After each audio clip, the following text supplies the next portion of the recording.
Bismillahirrahmanirrahim. Assalamualaikum warahmatullahi wabarakatuh. Perkenalkan, nama saya Restu Islami Fasya. Saya dari kelas A angkatan 24.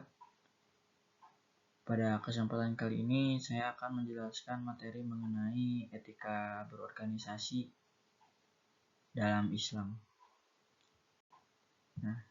Jadi di sini organisasi yaitu adalah wadah tempat sekelompok orang bekerja sama untuk mencapai tujuan bersama.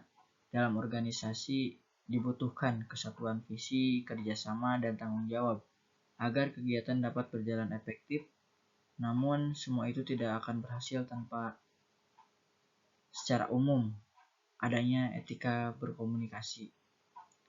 Karena etika berkomunikasi berarti pedoman moral dan nilai-nilai yang mengatur perilaku anggota dalam menjalankan perannya di organisasi.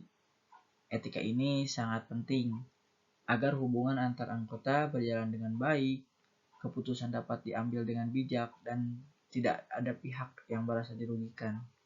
Dalam pandangan Islam, di sini juga organisasi bukan hanya untuk dunia, tetapi juga bagian dari ibadah sosial. Karena itu, seluruh aktivitas organisasi harus didasari dengan nilai-nilai akhlak yang baik seperti kejujuran, amanah, tanggung jawab, dan serta kerjasama yang dilandasi niat karena Allah. Di sini juga Allah Subhanahu wa taala berfirman dalam surat Al-Maidah ayat 2 yang artinya, dan menolonglah kamu dalam mengerjakan kebaikan dan takwa, dan jangan tolong menolong dalam perbuatan dosa dan permusuhan. Jadi pada ayat ini menegaskan bahwa kerjasama dalam organisasi harus didasari pada nilai kebaikan, bukan pada kepentingan pribadi ataupun golongan. Selanjutnya, mari kita bahas beberapa prinsip penting dalam etika berorganisasi menurut Islam. Nah, di sini juga pada tujuan etika berorganisasi, yang pertama di sini menumbuhkan kejujuran dan tanggung jawab. Pada poin keduanya menjaga keharmonisan antar anggota, meningkatkan disiplin dan keadilan, mewujudkan organisasi yang sehat, amanah, dan berakhlak. Yang saya sampaikan barusan yaitu adalah dengan tujuan etika dalam berorganisasi. Nah, baik, di sini dilanjut pada poin-poin prinsip-prinsip etika berorganisasi. Yang pertama itu adalah keikhlasan. Keikhlasan ataupun niat yang benar. Setiap anggota harus memiliki niat yang tulus untuk berjuang dan berkontribusi demi kemajuan organisasi, bukan untuk mencari popularitas. Rasulullah di sini juga bersabda, sesungguhnya setiap amal tergantung pada niatnya. Hadis riwayat Bukhari dan Muslim, yang artinya kerja kita dalam organisasi akan bernilai ibadah bila diniati dengan karena Allah. Yang kedua, dengan kejujuran dan amanah. Dalam organisasi juga kejujuran sangat penting agar tidak terjadi kecurangan ataupun penyalahgunaan wewenang. Allah juga berfirman dalam surat Al-Anfal ayat 27, hai orang-orang yang beriman, janganlah kau mengkhianati Allah dan Rasul, dan janganlah kau mengkhianati amanat-amanat yang dipercayakan kepadamu. Jadi ketika diberi tanggung jawab seperti menjadi ketua, bendahara, ataupun sekretaris, kita wajib menjalankan dengan jujur dan penuh tanggung jawab.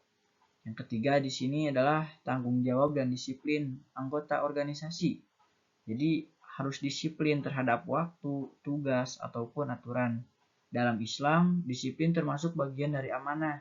Orang yang tidak menepati janji atau lalai terhadap tanggung jawabnya akan kehilangan kepercayaan dari orang lain. Maka dari itu, marilah kita menghindarinya. Nah, yang keempat di sini adalah musyawarah dan saling menghormati. Dalam organisasi juga, keputusan sebaiknya diambil melalui musyawarah. Karena Allah berfirman dalam surat Asy-Syura ayat 38, yaitu dan urusan mereka diputuskan dengan musyawarah di antara mereka. Prinsip ini mengajarkan bahwa semua anggota berhak menyampaikan pendapat dan setiap keputusan diambil bersama, bukan secara sepihak. Nah, dan yang terakhir di sini adalah keadilan dan tidak egois. Ketika berorganisasi juga menuntut kita berlaku adil terhadap semua anggota. Jangan pilih kasih hanya karena kedekatan pribadi.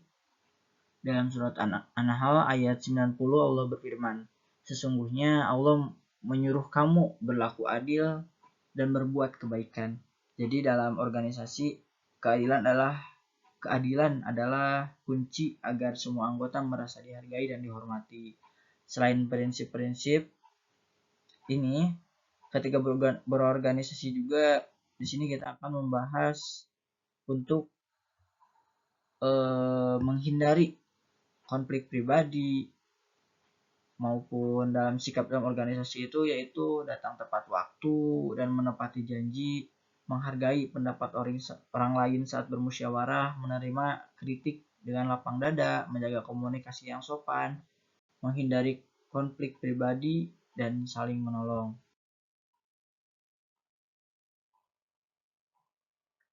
Nah, di sini adalah contoh penerapan etika berorganisasi dalam kehidupan sehari-hari.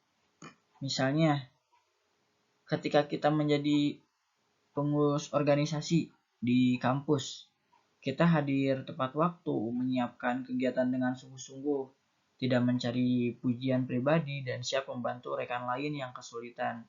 Semua itu menunjukkan akhlak dan tanggung jawab, baik sebagai anggota organisasi. Jika etika ini diterapkan dengan benar, maka organisasi akan menjadi tempat yang harmonis, penuh semangat, kebersamaan, dan membawa manfaat bagi banyak orang. Sebaliknya, jika etika diabaikan, maka yang muncul adalah perpecahan, ego, dan hilangnya rasa percaya satu sama lain. Jadi yang di sini yang kita harus terapkan, pertama itu aktif dan disiplin saat rapat, melaksanakan tugas dengan jujur, tidak mendominasi pendapat, menjalankan keputusan bersama, membantu rekan yang kesulitan. Dilanjut. Nah, hikmah manfaat etika. Jadi yang pertama itu menciptakan suasana organisasi yang harmonis, membangun kepercayaan dan rasa tanggung jawab, menumbuhkan kepemimpinan yang berakhlak, menjadi organisasi sebagai ladang amal dan ibadah. Nah, di sini sebagai penutup, marilah kita jadikan organisasi ini sebagai sarana untuk berbuat kebaikan dalam meningkatkan kualitas diri dengan berlandaskan pada nilai-nilai etika Islam.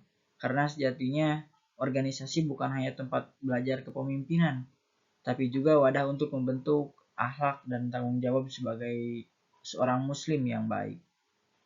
Sini kesimpulannya, etika berorganisasi bukan hanya aturan dan cerminan akhlak seorang muslim ya. Jadi untuk itu marilah kita berniat dengan ikhlas, jujur, dan disiplin agar menjadi amal soleh di sisi Allah Subhanahu wa taala, karena Allah menyuruh berlaku adil dan berbuat kebaikan dalam Quran surat An-Nahl ayat 90. Sekian penjelasan saya tentang etika berorganisasi dalam Islam. Semoga penjelasan ini dapat memberikan pemahaman bahwa berorganisasi bukan hanya tentang bekerja sama, tetapi juga tentang bagaimana kita menjaga etika, amanah, dan keikhlasan dalam setiap langkah kita. Terima kasih atas perhatiannya. Wassalamualaikum warahmatullahi wabarakatuh.